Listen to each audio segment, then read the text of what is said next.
the Gemara says that people in Israel are, I think, double as wise as people outside of Israel. But people outside of Israel that go to Israel are double as wise as people in Israel.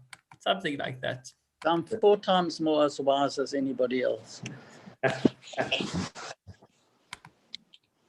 Well, let's see. No. One. I'm just teasing.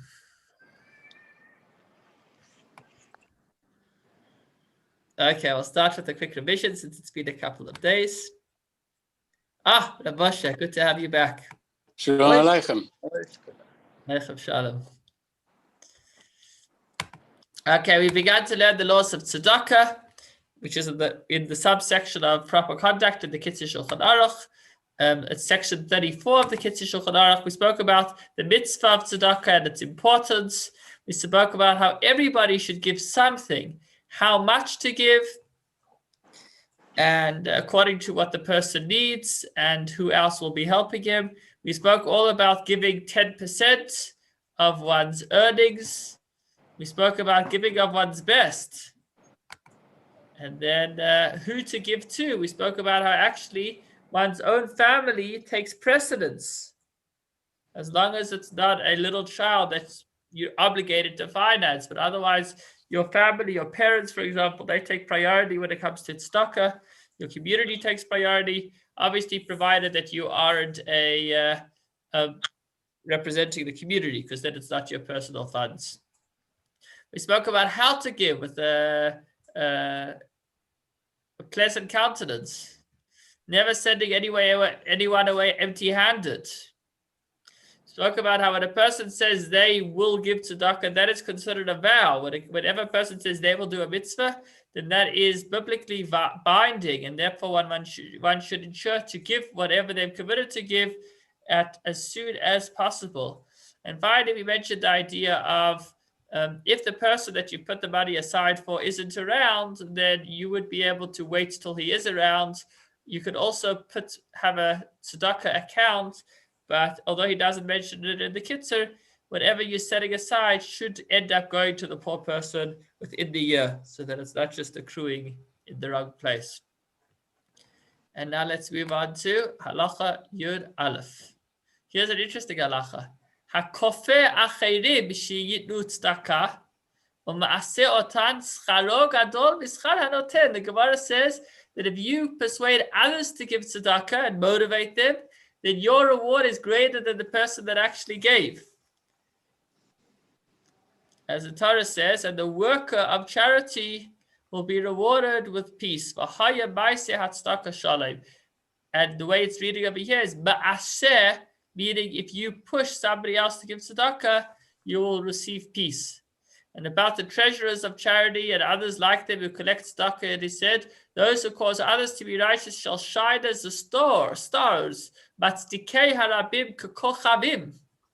And the treasurer of charity who is insulted by the poor should not be concerned, for on account of this his reward is even greater.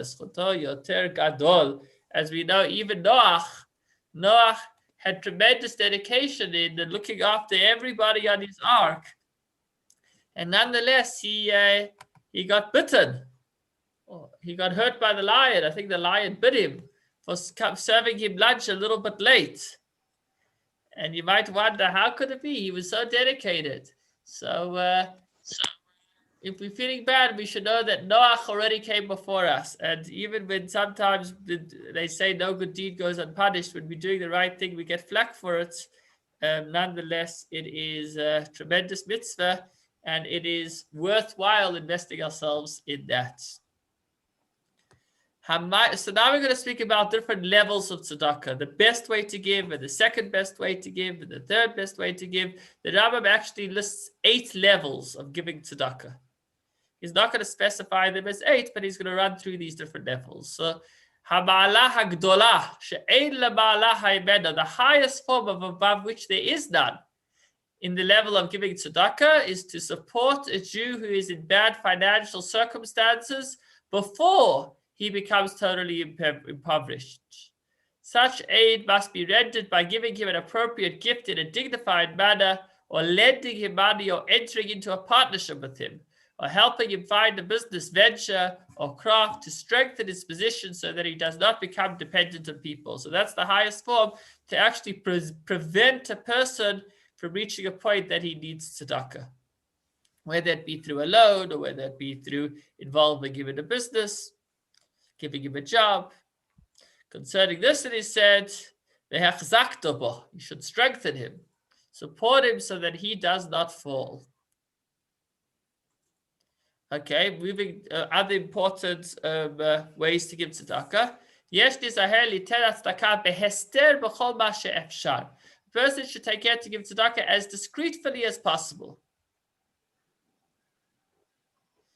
And if it's possible, so you should try to give it without people knowing who's giving. And if possible, you should give it in a way that you don't know to whom you are giving.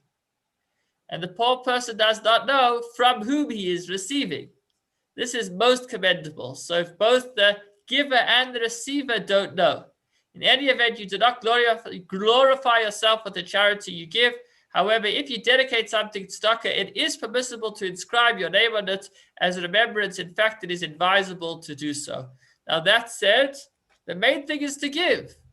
Very often people say, no, I don't need my name up there. But if that's going to inspire a person to give more, then the person certainly shouldn't settle for less.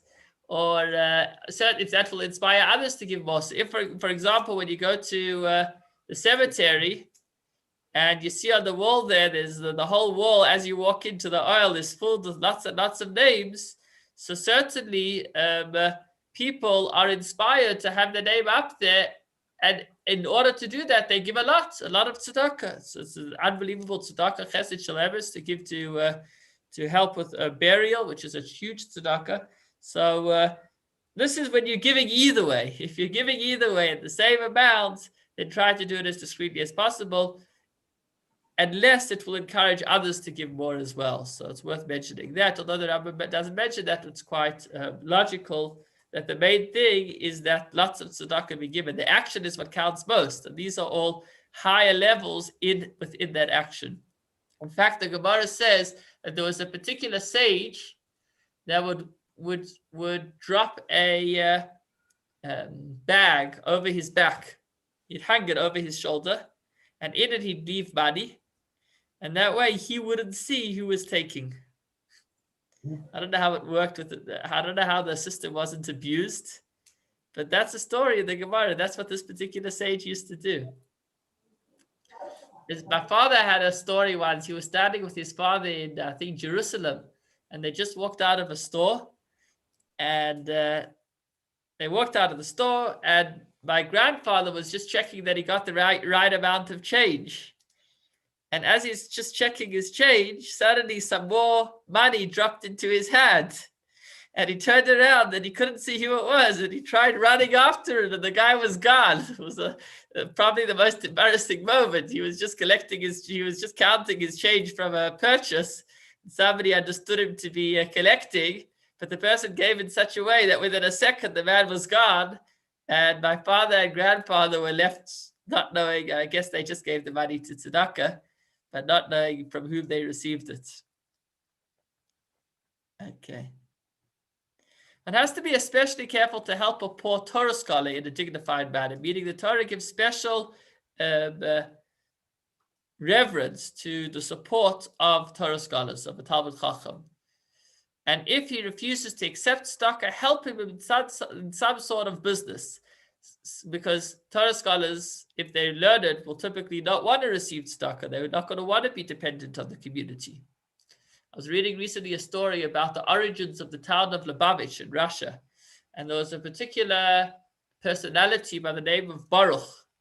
And this Baruch he went on this journey discovering and learning. And he made this resolution that he never wants to receive money from anybody if it's not by the work of his hands.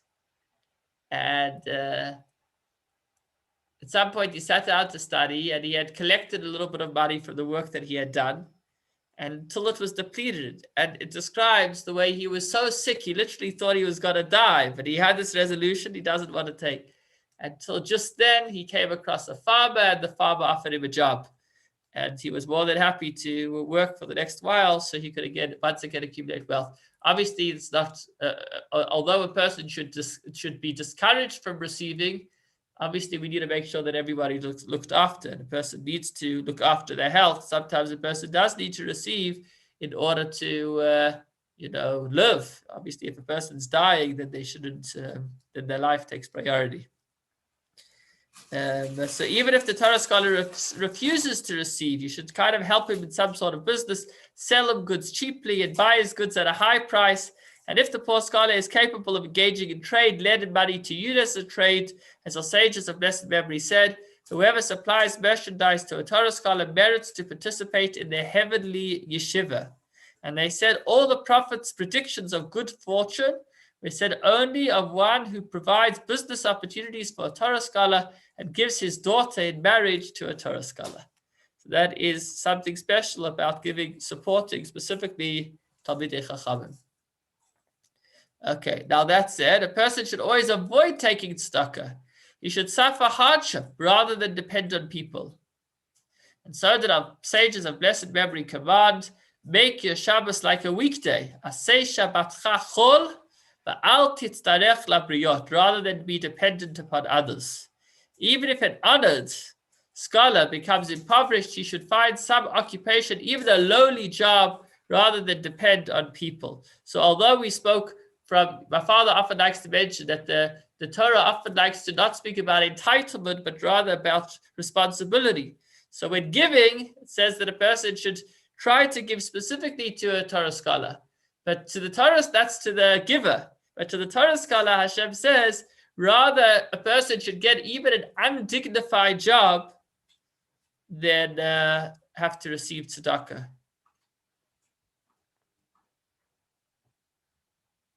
And finally, Halacha 16, whoever has no need to take tzedakah and deceives people and takes oiveh will not die before actually needing tzedakah. Anyone who needs to take tzedakah and cannot survive unless he takes tzedakah, for example, one who is old, sick, or suffering, but whose pride doesn't allow him to take tzedakah, sheds his own blood and is liable for his own life. And all he has for his suffering are sins. So that said, a person shouldn't take unless they need to, but if a person does need to, then they shouldn't not take, because that's a sin. Anyone who needs tzedakah and inflicts himself with suffering and bides his time and lives a life of suffering in order not to burden the community will not die before acquiring the means to support others. So what that means is that there's a balance. If a person's life is in danger, then they are obligated to take tzedakah. But if their life is not in danger, if a person pushes through doing whatever he can to be able to make ends meet without coming to tzedakah, then he won't die before he actually not only doesn't need to receive the tzedakah they tried so hard to avoid taking, but until he's actually able to give tzedakah to others. And about him it is said, blessed is the man who trusts in Hashem. Baruch HaGever asher yivtach b'Hashem. So we've gotten a pretty balanced understanding, both from the giver's perspective and from the taker's perspective. It's a huge mitzvah, and in the merit of all the tzedakah that all of us are involved in, Hashem should bring Mashiach. Thanks so much for joining. We end 5 minutes early, but please God, tomorrow we move on to a brand new section of the Kitzur Shulchan